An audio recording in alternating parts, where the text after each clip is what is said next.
किसी भी व्यक्ति की अपराध में कोई संलिप्तता हो तो कानून अपना काम करे।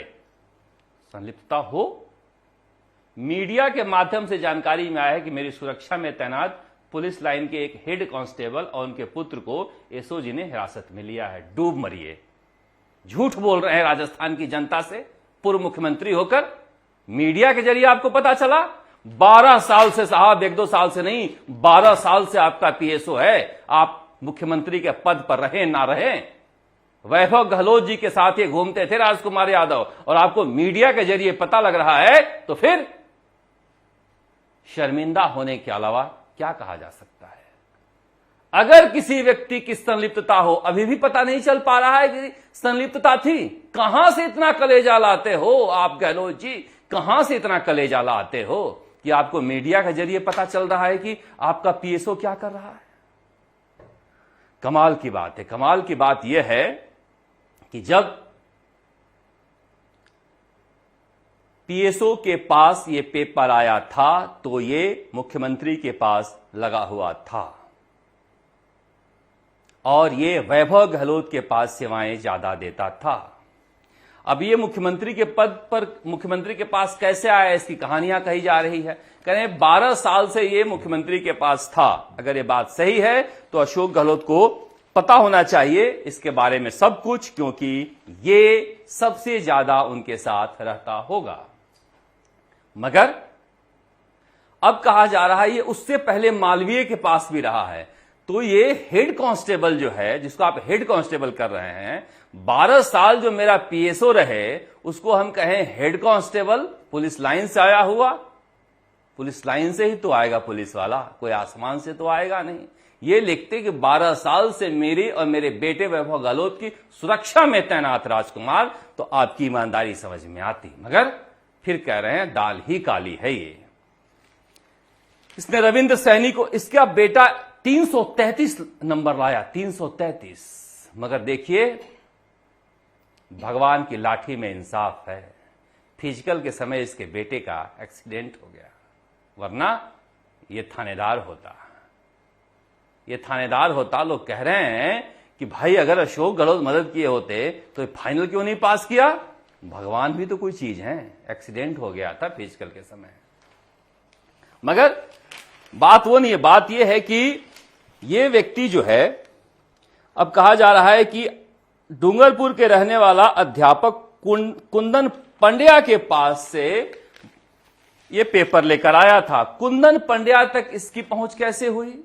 कुंदन पंड्या एक स्कूल का अध्यापक है। वो महेंद्रजीत सिंह मालवीय का पीए बताया जा रहा है। महेंद्रजीत सिंह मालवीय सबसे चतुर खिलाड़ी हैं। ये पहले सचिन पायलट के साथ थे, उसके बाद सचिन पायलट के खिलाफ ठिकाने लगाने में या अशोक गहलोत के रमीला खड़िया के पास जो रात का फोन आया था और जो फोन रिकॉर्डिंग आई थी मनोहर कहानी, उसके सूत्रधार यही बताए जाते हैं। वो सारे के सारे फेक कैरेक्टर थे।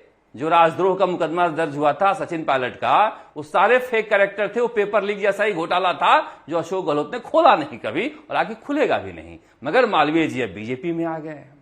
अब पंड्या 5 जून को अरेस्ट हुआ, तो फिर ये अगस्त में कैसे खुलासा हुआ है। पंड्या के पास राजनैतिक पावर था। पंड्या ने केवल एक उपाध्याय का नाम बताया और चुपके से जेल चला गया।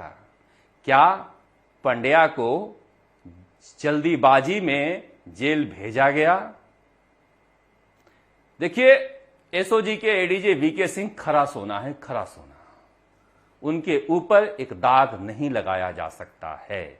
मगर क्या कोई जांच अधिकारी है जो अभी भी उस जांच में है, जो अशोक गहलोत के समय कमिश्नरेट में था, तो उसके ऊपर भी नजर रखनी होगी। अब ये जो सतेंद्र यादव पकड़ा गया, तो सतेंद्र यादव पकड़ा गया तो इसने नाम ले लिया राजकुमार का। अब पंड्या उसी समय यह बात बता सकता था, मगर मैंने फिर कहा कि क्या वही जांच अधिकारी हैं जो अशोक गहलोत के समय कमिश्नरेट में थे। उनके जांच पर कोई हमें संदेह नहीं है, संदेह नहीं ईमानदारी पर, मगर रिश्ता भी तो कोई चीज होती है।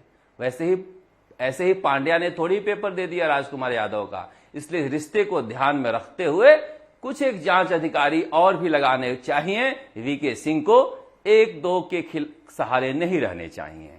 अब 5 जून को पांड्या अरेस्ट हुआ और अब नाम आया राजकुमार यादव का। तो क्या अशोक गहलोत को या अशोक गहलोत के यहां लोगों को पता था कि पांड्या जो है वो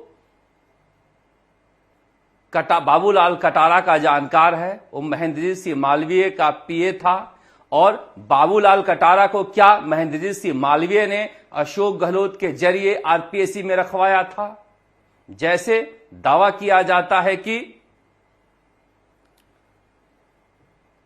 कुछ लोगों को रखवाने का काम करते हैं आरपीएससी में। यहां नाम बोलूंगा तो बवाल मच जाएगा, मगर क्या महेंद्रजीत सिंह मालवीय ने रखवाया था? कटारा कैसे रहा, कैसे गया आरपीएससी में, ये बता नहीं पा रहा है। क्या नहीं बता पा रहा है तो उसका नार्को टेस्ट करो, जो रखा है उसका नार्को टेस्ट कर लो। मगर ये कह रहे हैं ना कि भगवान भी कोई चीज होते हैं। ये पाप का सिरा खुल ही जाता है, चाहे लाख बचाने की कोशिश की जाए। यह अकस्मात खुला है, वरना पांड्या तो कब का अरेस्ट हुआ? 5 जून को ही। क्या और भी खोले जाएंगे? जनाब बेच रहे थे जितने में खरीदे थे। बाबूलाल कटारा क्या मुख्यमंत्री निवास में जाता था आरपीएससी के सदस्य के हैसियत से, और बाबूलाल कटारा ने कहा था पांड्या को कि राजकुमार यादव को पेपर दे दो, और राजकुमार यादव इतना पर संतुष्ट नहीं हुआ, पेपर बेचने लगा। 156 स्थान आया है रविंद्र सैनी का, और सत्येंद्र यादव भी अरेस्ट हुए हैं। कहा जा रहा है कि एक लिस्ट नई बन गई है और अब रोजाना देखोगे एक दो लोग अरेस्ट होंगे, क्योंकि एक एक सिरा खुलता ही जा रहा है। ईमानदार जो अपने आप को कहते हैं सिलेक्शन हुआ है, हम ईमानदार हैं, उन्हें खुद ही कोशिश करना चाहिए अपने अंदर देखकर कि कितने बेईमान बैठे हैं, मगर ये समूह के रूप में आ जाते हैं कि हम ईमानदार हैं। उनकी ईमानदारी की कलई एक एक करके खुल रही है। हम किसी के विरोधी नहीं हैं, हम तो इस दस्तावेज को लेकर सामने आए हैं। इतना हो हल्ला हम रीट की परीक्षा में मचाए, परीक्षा रद्द हो गई, दोबारा हुई तो पेपर लीक। अब ये जांच महेंद्र सिंह मालवीय की होगी या नहीं होगी पता नहीं, क्योंकि वो बीजेपी में आ गए हैं, और महेंद्रजीत सिंह मालवीय को बीजेपी में क्यों लिया गया है पता नहीं। पर अशोक गहलोत के आंख के तारे थे।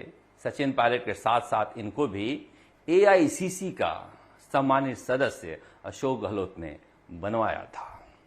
कई कहानियां हैं, एक दिन स्पेशल एपिसोड में अशोक गहलोत और महेंद्रजीत सिंह मालवीय पर ही करूंगा। पर यह दिखाता है कि राजस्थान में पेपर लीक की जड़ें कितनी गहरी है, और जो जांच हुई है शिक्षा विभाग की, जो मदन दिलावर ने कराई है, इस तरह की जांच सभी मंत्रियों को सभी विभाग में करानी चाहिए। ये 123 ही नहीं निकलेंगे, ये 1,23,000 भी निकल सकते हैं।